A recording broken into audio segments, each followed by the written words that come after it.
On the 8th of April, 1943, at an altitude of 27,000 feet over Caen, France, Oberleutnant Ralph Hermachin's oxygen mask failed to conceal his smirk as he observed the awkward silhouettes strenuously ascending towards his flight group through the immaculate canopy of his Focke-Wulf 190A5.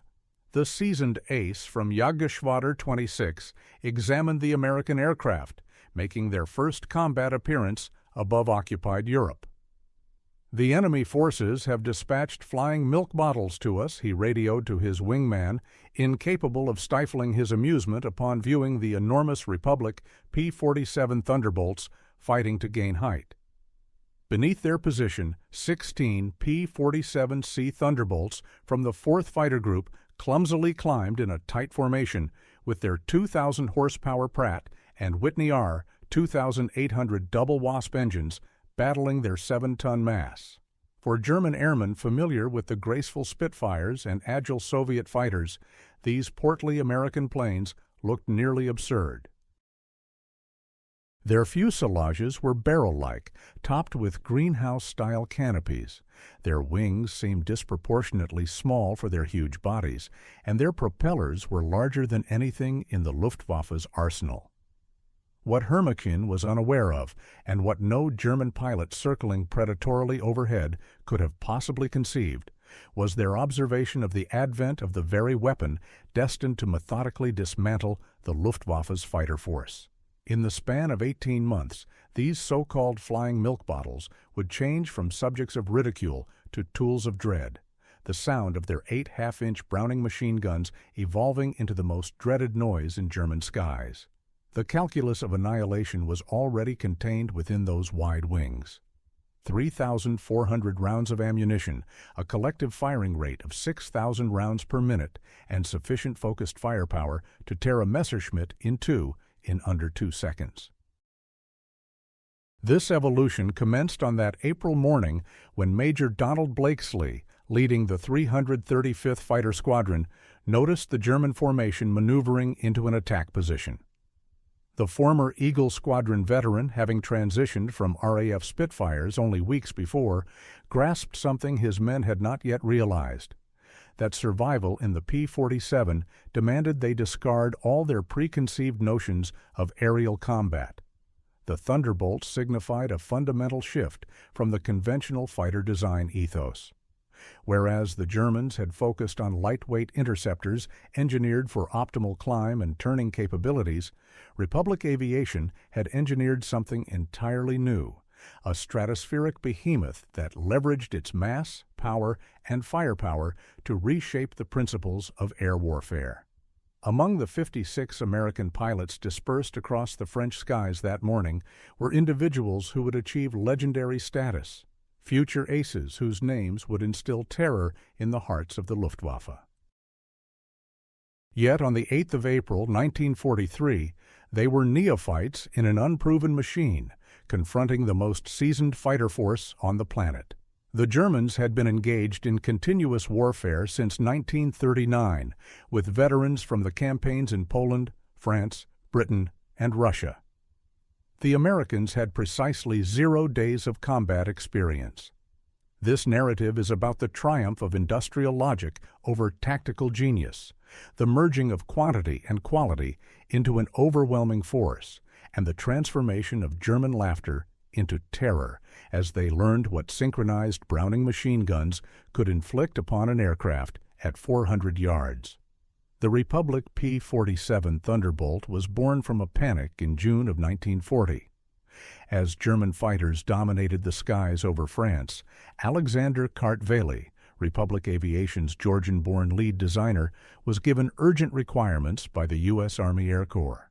They requested a high-altitude interceptor that could rival the Luftwaffe's finest. Instead, Kartveli conceived a monster that expanded the boundaries of what was thought possible.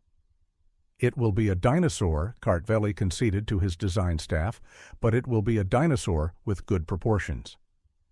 The XP-47B prototype, which had its maiden flight on the 6th of May, 1941, astonished all who laid eyes on it. At 9,900 pounds empty, its weight was 65% greater than that of its forerunner, the P-43 Lancer. The huge turbo-supercharger system, with its intricate ductwork running through the aft fuselage, gave it an almost pregnant look. Test pilots seeing it for the first time consistently posed the same question. This thing actually flies? It did more than just fly. It flew unlike anything else at high altitude. The Pratt & Whitney R2800 double Wasp engine, an 18-cylinder radial generating 2,000 horsepower, could sustain its full output at 27,000 feet, where German fighters struggled for air. The turbo supercharger, powered by exhaust gases, provided sea-level performance in the stratosphere, where the atmosphere was too thin for conventional superchargers. Major Hubert Hub Zemke, commander of the 56th Fighter Group Training in Bridgeport, Connecticut, initially held the aircraft in contempt. His unit suffered the loss of 18 pilots and 41 aircraft in training mishaps between September 1942 and January 1943. The P-47 was responsible for more American training fatalities than the Germans would cause in the initial months of combat. It had a tendency to ground loop during landing, torque roll on takeoff, and it dived with such force that pilots encountered compressibility, their controls locking up as shock waves developed on the wings. However, those who mastered it found something remarkable. Lieutenant Robert Johnson, a farm boy from Oklahoma who would rise to become one of America's foremost aces with 27 victories, recounted his first flight. It was like strapping yourself to a locomotive. The power was unbelievable. You didn't fly it, you aimed it. The initial combat engagements in April and May of 1943 validated every German bias. The P-47s were unable to turn with the Focke-Wulf 190s, couldn't climb with the Messerschmitt 109s, and failed to match their agile handling at medium altitudes. Luftwaffe pilots swiftly devised tactics to exploit these vulnerabilities, attacking from below where the cumbersome Thunderbolts were at a disadvantage, and initiating turning fights where maneuverability was more crucial than firepower. Hauptmann Josef Pips Priller, the commanding officer of Jagdgeschwader 26, filed a report to headquarters after his first encounter. "The new American fighter is meat for the slaughter. It flies like a truck, turns like a freight train, and climbs like a pregnant cow. Our boys are calling them Indianer, fat targets pretending to be warriors." The statistics appeared to bolster German self-assurance. In their first month of combat, the American fighter groups lost 14 Thunderbolts for only 3 confirmed German kills. The RAF, observing from their Spitfire squadrons, discreetly hinted that the Americans might want to rethink their choice of aircraft. British pilots quipped that the most effective evasive action in a P-47 was to unbuckle and run around inside the spacious cockpit. Yet something peculiar was occurring in these early battles that German intelligence overlooked. The P-47s that were downed had sustained an incredible amount of damage before they fell. One aircraft returned from a mission on the 4th of May with 21 cannon holes and over 100 machine gun hits, damage that would have caused a Messerschmitt or Spitfire to disintegrate. The massive radial engine, without vulnerable coolant lines, withstood impacts that would have brought a liquid-cooled fighter to a dead stop. More importantly, when P-47s managed to bring their guns to bear, the consequences were devastating. The Thunderbolt's battery of weapons established a zone of destruction that German pilots had never before encountered. In contrast to the rifle-caliber armaments of early war fighters or cannons with scarce ammunition, the American fighter could deliver sustained fire for more than 30 seconds, a veritable eternity in aerial combat. The incident that would start to alter German views took place on the 26th of June, 1943, over Le Touquet, France. It featured Second Lieutenant Robert S. Johnson of the 61st Fighter Squadron in an engagement that would achieve legendary status on both sides of the war. Johnson's formation of 48 P-47s was on its way back from an escort mission when they were ambushed by 16 Focke-Wulf 190s from 2 Jagdgeschwader 26, led by Hauptmann Wilhelm Ferdinand Galland, the younger sibling of the renowned Adolf Galland. The Germans carried out a flawless attack, plunging from the sun with a significant speed advantage. Johnson's Thunderbolt, positioned at the formation's rear, was ensnared in the crossfire of several attackers, suffering catastrophic damage in the initial moments of the fight. 21 20mm cannon shells detonated across his plane. The canopy was shattered, hydraulic fluid filled the cockpit, the engine cowling was ripped off, and a fire broke out behind the instrument panel. Johnson, injured in the nose and leg by shrapnel and bullet pieces, attempted to bail out but found the canopy was stuck. A 20mm shell had exploded in the canopy rail, welding it in place. He was imprisoned in a failing aircraft at 27,000 feet. What transpired next went against every known principle of combat damage tolerance. Despite having no forward vision through the oil-smeared windscreen, a barely operational engine that shook violently, and controls that responded only sporadically, Johnson succeeded in leveling the aircraft and directing it towards England. The P-47 kept flying with damage that would have turned any other fighter into a shower of debris. Then the situation deteriorated. A single Focke-Wulf 190, flown by an unidentified pilot from 2JG-26, found the damaged Thunderbolt struggling towards the channel at a speed of less than 170 miles per hour. While historical investigation has not conclusively identified this pilot, several names have been put forward based on German combat records from that day. What ensued was one of the most remarkable encounters in the history of aerial warfare. The German pilot positioned himself behind Johnson's P-47 and commenced firing with his 4 20mm cannons and 2 13mm machine guns. Johnson, unable to take evasive action, could only take cover behind his armor plate and pray. The Thunderbolt withstood the entire cannon ammunition load.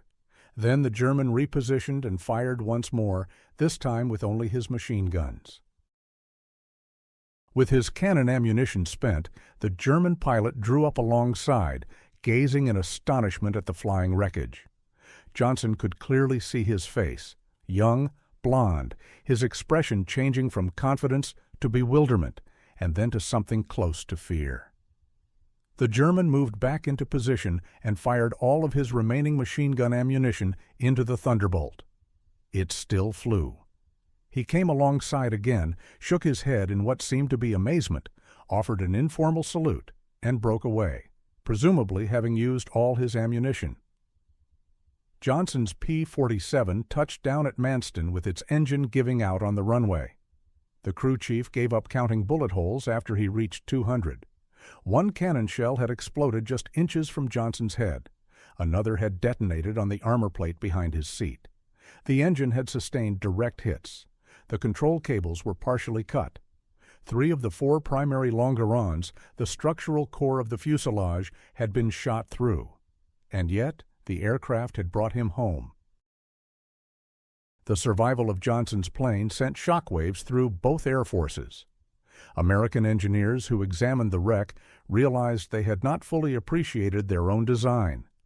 German intelligence, upon receiving combat reports from the 2nd Section of Jagdgeschwader 26, initially dismissed it as unbelievable. No aircraft could withstand that level of punishment. However, testimonies from several pilots corroborated the impossible.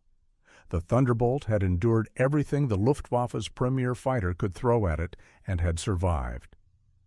By July of 1943, American pilots were mastering how to leverage the P-47's genuine advantages.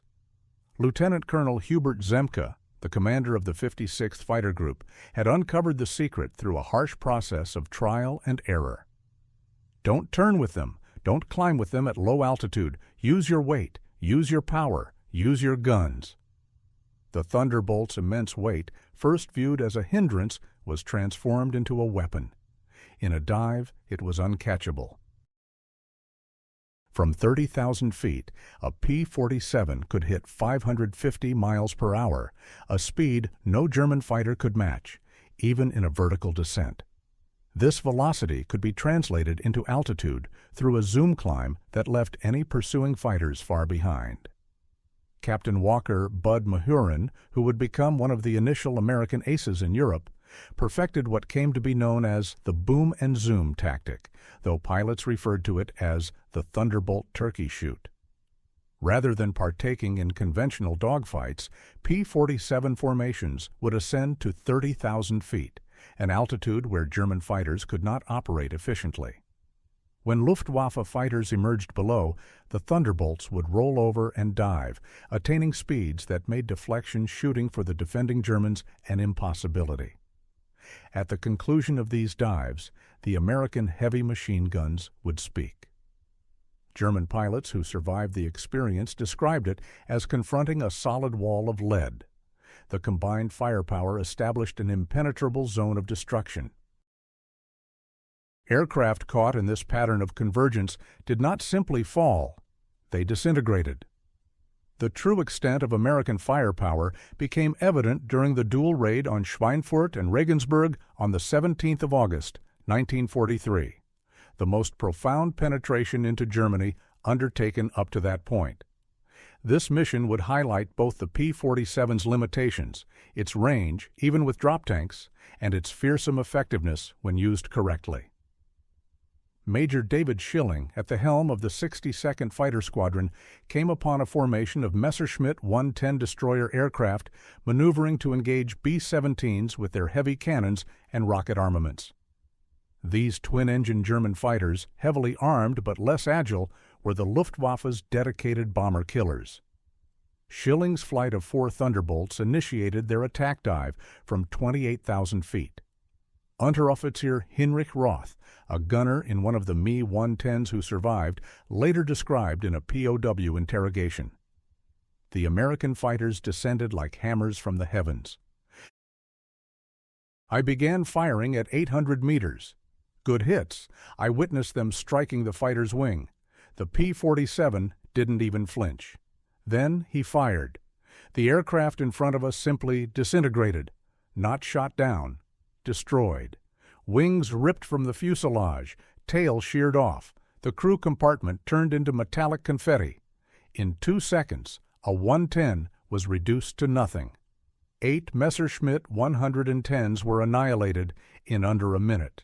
The German pilots had never encountered such concentrated firepower. Each P-47 was equipped with 425 rounds per gun, totaling 3,400 rounds, weighing almost 900 pounds. At the convergence distance, usually set at 300 yards, the ballistic trajectories of all 8 guns crossed in a zone roughly 6 feet in diameter. Anything within that zone was subjected to 100 half-inch projectiles per second, each moving at 2,900 feet per second. The ammunition itself was a testament to American industrial might. While German fighters contended with limited cannon ammunition, typically 120 to 200 rounds for a 20mm weapon, American pilots could sustain fire for over half a minute. The standard combat load consisted of a mix of armor-piercing incendiary tracer, and standard ball ammunition, arranged in patterns engineered to both destroy and ignite.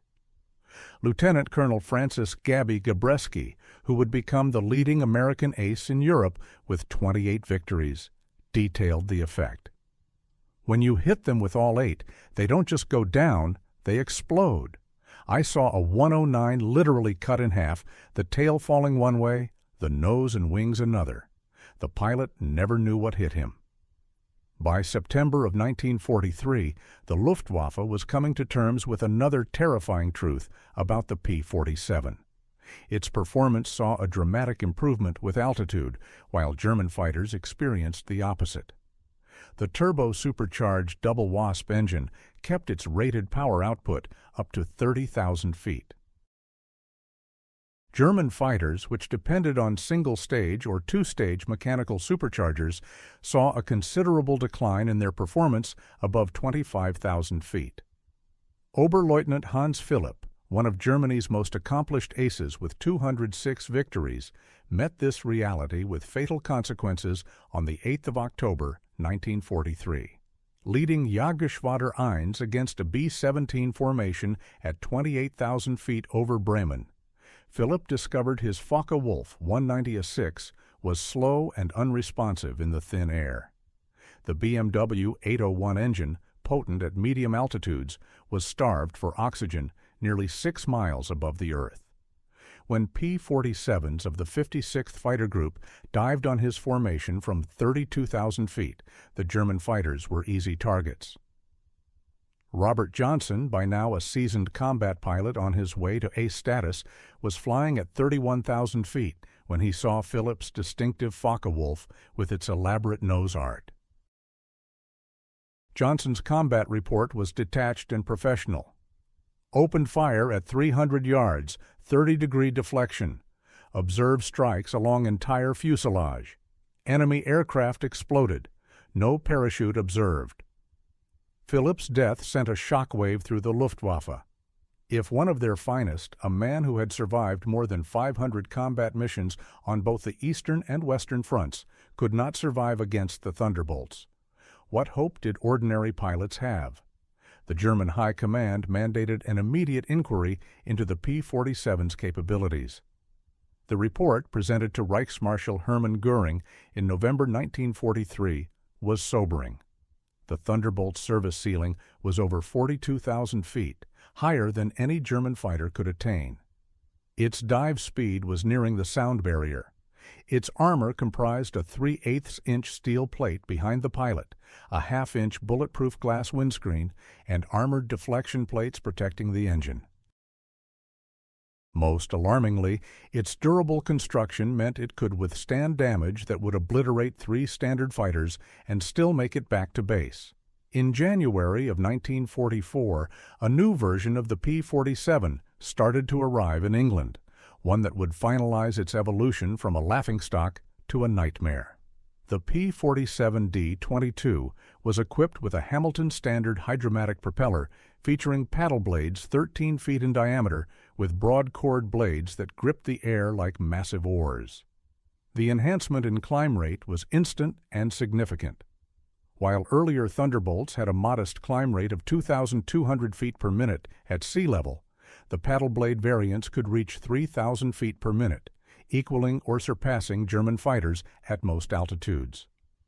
The huge propeller also boosted acceleration, enabling P-47s to build up energy more quickly in level flight. Hauptmann Heinz Knoke of Jagdgeschwader 11, a veteran of over 200 combat missions, faced the new variants in February of 1944 during a bomber interception near Hanover. He recorded in his combat diary, "The fat American fighters have learned to climb. We ambushed a formation near Hanover, anticipating our usual upper hand. They turned towards us and climbed with us. When we attempted to break off, they pursued us up to 30,000 feet. Schmidt was caught and blown to pieces. Nothing remained but smoke and fragments. These are not the same machines we ridiculed last year." The paddle blade propeller did more than just enhance performance. It altered the sound of the Thunderbolt. The unique thundering roar, produced by the blade tips breaking the sound barrier, could be heard from miles away. German ground troops reported they could identify approaching P-47s by sound alone, a deep, menacing rumble that signaled death from above. They started calling it Donnerschlag, or thunderclap. By March of 1944, P-47s, fitted with external fuel tanks, were able to escort bombers deep into Germany. The usual configuration included 2 108-gallon wing tanks or a 75-gallon belly tank, pushing the range to over 1,000 miles. With the paddle blade propeller delivering better performance even when loaded, Thunderbolts could engage in combat on equal footing right after jettisoning their tanks. The Luftwaffe's strategy was to focus on the bombers in the hope of causing enough losses to halt the American daylight bombing campaign. However, this meant they had to fly through the P-47 escort screen, an increasingly suicidal endeavor. German pilots began to harbor a reluctant respect for the large American fighters that verged on fear. Major Günther Rahl, one of Germany's top aces, with 275 victories, mostly on the Eastern Front, survived an encounter with P-47s on the 6th of March, 1944, that left him severely wounded. He later stated in a post-war interview, "We saw them above us, fat silhouettes against the sun. Someone laughed and said, 'Here come the flying pigs.' Nobody was laughing 30 seconds later. They came down like an avalanche, faster than we could react. The first pass destroyed 3 of our fighters, just gone, transformed into burning debris. Their guns didn't fire in bursts like ours. They poured out solid streams of fire. Getting caught in that stream meant instant death." The escort missions highlighted another P-47 strength: endurance. While German fighters flew at maximum power settings that quickly consumed fuel, the large American radials could cruise economically at high altitude. Thunderbolts could stay with the bombers for hours, taking turns on top cover while keeping enough fuel for combat and the return journey. As more P-51 Mustangs arrived to take over long-range escort duties in the spring of 1944, P-47 units shifted their focus more and more to ground attack, a role that would make them the most dreaded aircraft in the German military. The shift truly began in April of 1944 as the Allies readied for the invasion of France. The Thunderbolt's heavy machine gun armament was found to be just as deadly against ground targets. The standard armor-piercing incendiary ammunition could go through the top armor of most German vehicles, while the sheer volume of fire could obliterate soft targets in a matter of seconds. A 2-second burst would send 160 half-inch projectiles into a target area the size of a truck. But it was the addition of bombs and rockets that turned the P-47 into a genuine multi-role monster. The D-25 variant was capable of carrying 2 1,000-pound bombs under its wings and a 500-pounder under the fuselage, a bomb load comparable to that of early war medium bombers. Later versions were fitted with zero-length rocket stubs for 10 5-inch high-velocity aircraft rockets, HVARs, each as powerful as a 105mm artillery shell. Oberst Hans von Luck, in command of the 125th Panzer Grenadier Regiment during the Normandy campaign, experienced P-47 ground attacks directly. They came in low, so low you could see the pilots' faces. The sound was terrifying, engines roaring, rockets screaming. Then the hammer of those heavy machine guns. A column of our trucks simply ceased to exist. 20 vehicles transformed into burning wreckage in one pass. The psychological effect on the men was devastating. They called them Jabos, fighter bombers. But these were something beyond that. They were flying artillery with the accuracy of snipers. On the 6th of June, 1944, the Luftwaffe realized just how completely the balance of power had changed. Over 500 P-47s provided air cover for the invasion, forming an impenetrable shield over the beaches.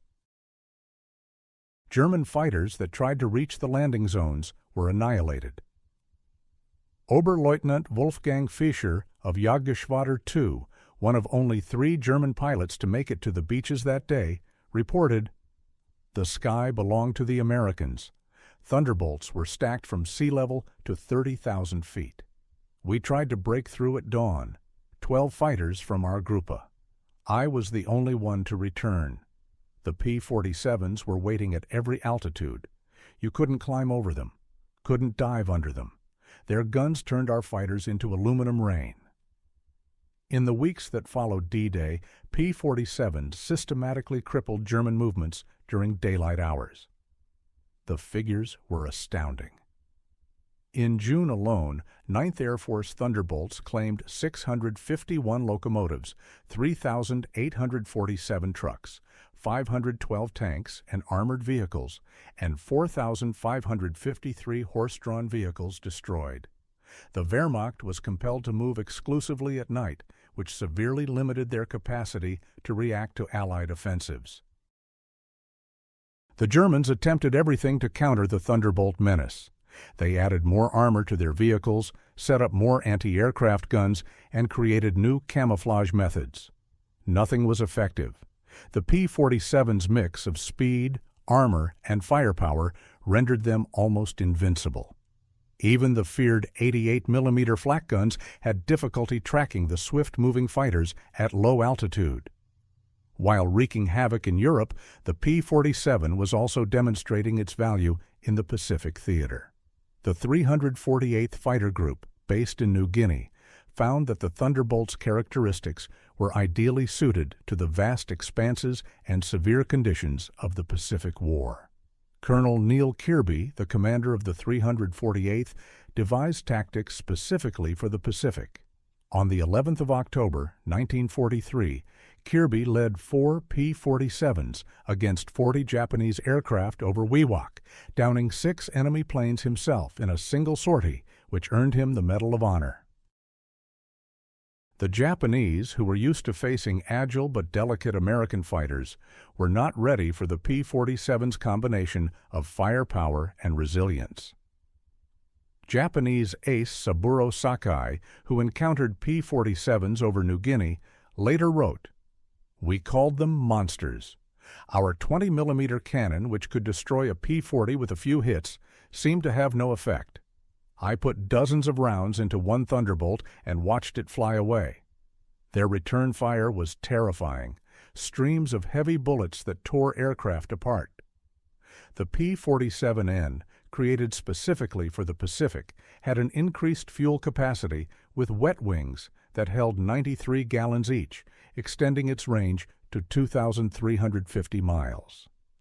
This variant would go on to escort B-29s to Japan, demonstrating that the short-ranged fighter of 1943 had evolved into a genuine long-range weapon.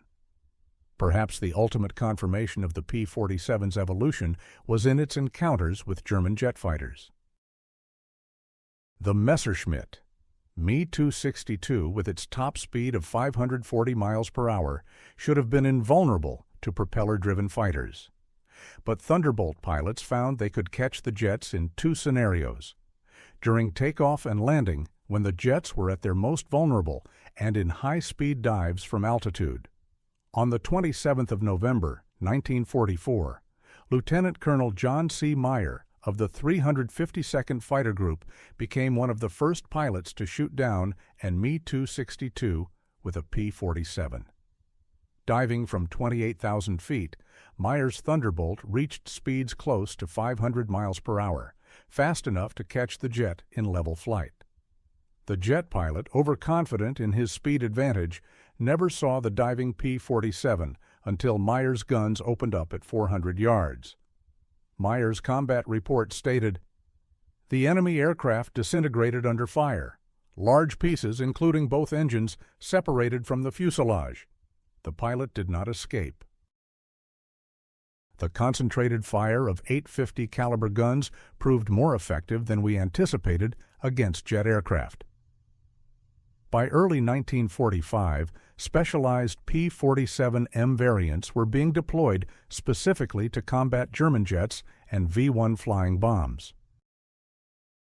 With water methanol injection increasing power to 2,800 horsepower and improved aerodynamics, these ultimate Thunderbolts could reach 470 miles per hour in level flight at 30,000 feet, fast enough to intercept even jets under certain conditions. Major George Bostwick, commanding the 63rd Fighter Squadron equipped with P-47s, shot down 2 Me-262s in March of 1945. His tactical report highlighted firepower over speed. "The jets are faster, but they can't turn, and they can't take punishment.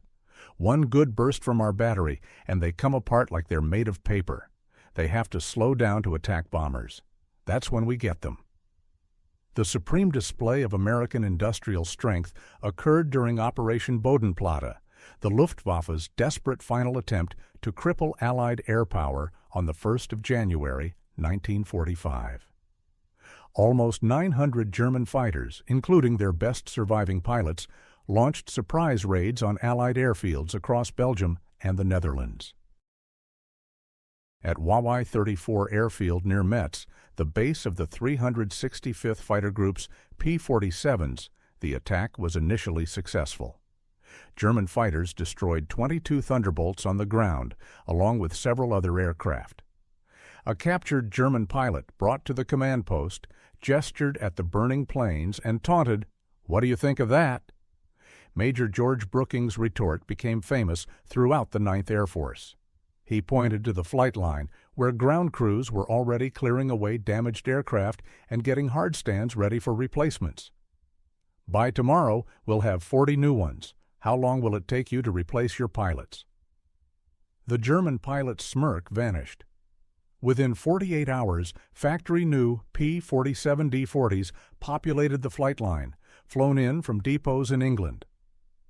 The Luftwaffe lost 271 aircraft and 213 pilots in Bodenplatte, among them many irreplaceable instructors and squadron leaders. These were losses they could never make up. The Americans lost a total of 134 aircraft across all the targeted airfields, all of which were replaced within a week. The numbers narrated a story of certain defeat. Republic Aviation manufactured 15,683 P-47s during the war, more than any other American fighter. At its production peak, the Farmingdale factory on Long Island was finishing one Thunderbolt every hour, 24 hours a day. The Evansville plant in Indiana, erected on empty farmland in 1942, was turning out 500 aircraft per month by 1944. Each P-47D comprised 65,000 separate parts, 8 miles of electrical wiring, 2,000 pounds of aluminum, and 300 pounds of rubber. The engine alone had 2,400 individual components, machined to tolerances of 1/1000th of an inch. Yet American workers, many of whom were women who had never seen an airplane before Pearl Harbor, put together these intricate machines with a precision that surpassed peacetime standards. The ammunition production was just as incredible. Each P-47 sortie needed 3,400 rounds of .50 caliber ammunition. With hundreds of Thunderbolts flying missions daily, ammunition use surpassed 10 million rounds per month by mid-1944. The Lake City Arsenal in Missouri, one of several ammunition plants, was producing 30 million rounds monthly. Each cartridge was made to tolerances measured in 10,000ths of an inch, ensuring dependable feeding through the synchronized gun mechanisms. The fuel consumption was immense. Each Thunderbolt used 100 gallons per hour in normal flight and up to 300 gallons in combat with water injection active. The 9th Air Force alone was using over 25 million gallons of aviation fuel monthly by late 1944, all of which was transported across the Atlantic in tankers that were themselves the result of American mass production. Even more remarkable than aircraft production was pilot training. By 1944, the United States was graduating 30,000 pilots annually from advanced training, more than Germany had trained throughout the entire war. Each P-47 pilot underwent a minimum of 400 hours of flight training before entering combat, which included 100 hours in advanced fighters. In contrast, German pilots were entering combat with less than 100 hours of total flight time by the war's end. The quality was evident in combat. American pilots came to Europe skilled in formation flying, instrument navigation, gunnery, and tactics. They had trained against captured German aircraft, giving them an understanding of their enemy's strengths and weaknesses. They had an intimate knowledge of their aircraft systems, having studied technical manuals that German pilots never received. Lieutenant Eugene Roberts, who arrived in England in September of 1944, was a prime example of the American training advantage. I had 420 hours in my logbook, including 75 hours in the P-47. I'd fired at towed targets, practiced deflection shooting, and studied gun camera film from actual combat. On my first mission, I knew exactly what to do. The German pilot I faced couldn't have had half my experience. It wasn't even a fair fight. In March of 1945, Oberstleutnant Josef Priller, the very pilot who had derided the P-47s as pregnant cows 2 years prior, was interviewed by German propaganda officials looking to uplift morale. His statement, which was considered too disheartening for publication, showed the complete shift in German perspective. The Thunderbolt is the best fighter bomber ever built. Its firepower is unprecedented. Weapons that never jam, never overheat, never run out of ammunition in normal combat.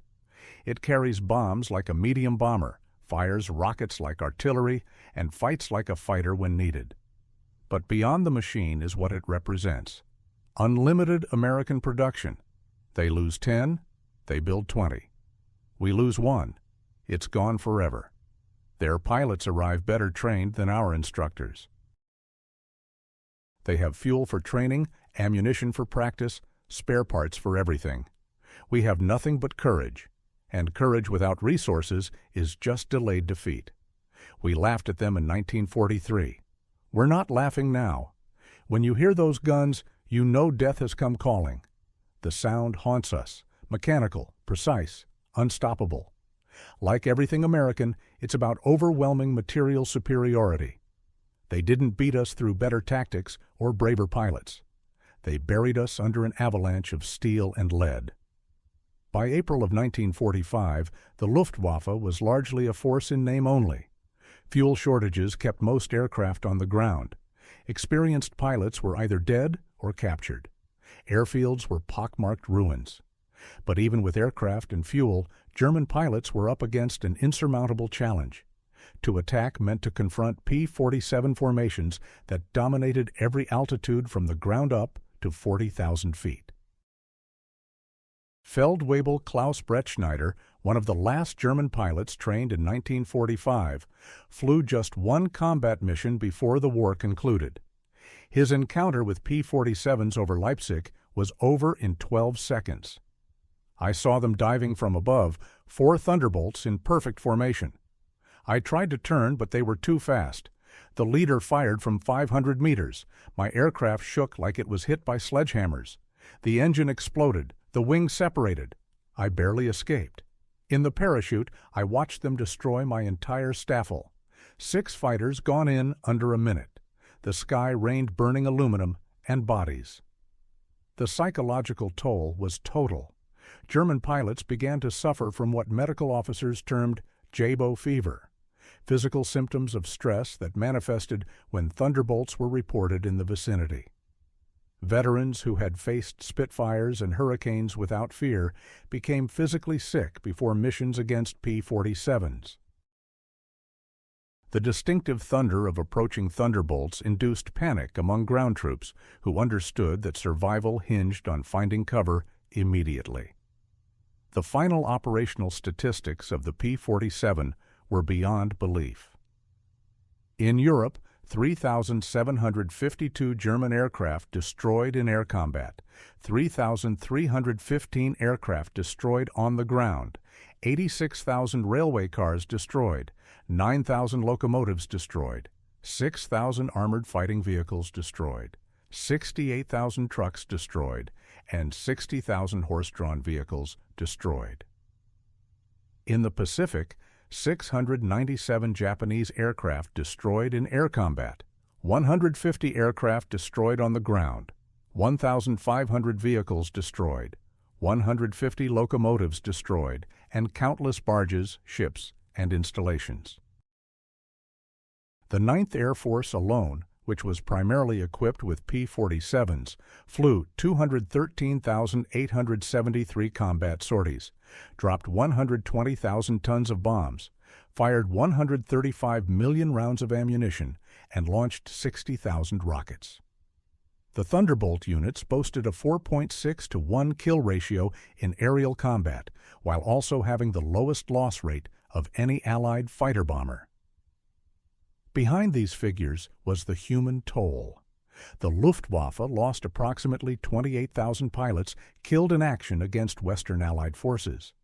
A great many of them fell to the concentrated fire of American heavy machine guns. Each loss signified years of training that Germany could never recover.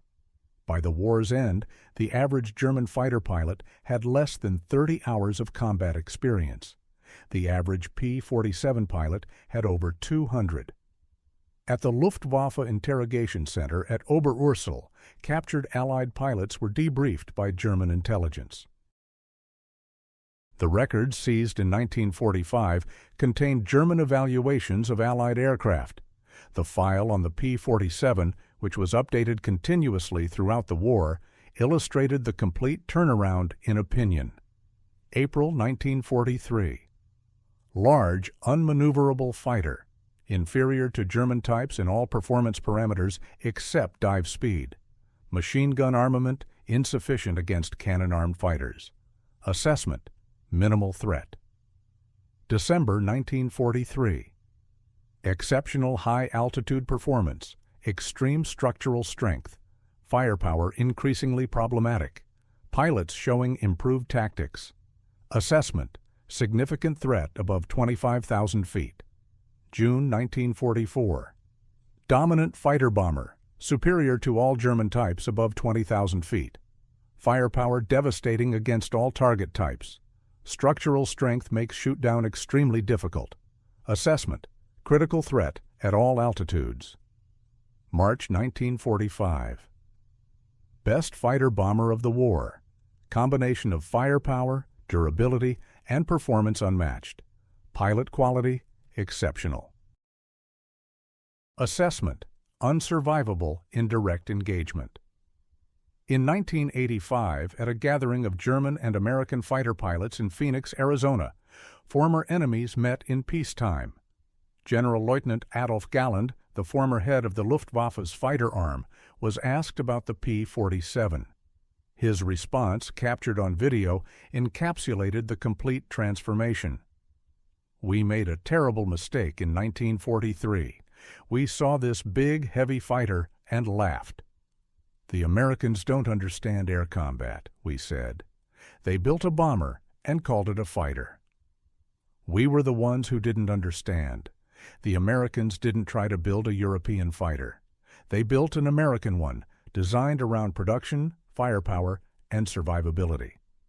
They understood that in a war of attrition, the plane that could take punishment and deliver devastating firepower would win." They were right. The first time I flew a captured P-47 after the war, I understood everything. The power was incredible. It climbed like it was falling upward. The cockpit was comfortable, the visibility excellent, the controls precise. It was a pilot's aircraft wrapped in armor.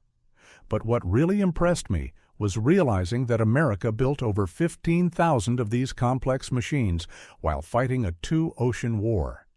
Each one required an engine more complex than anything Germany produced. Yet they built them faster than we could build simple fighters. That's when I knew we never had a chance.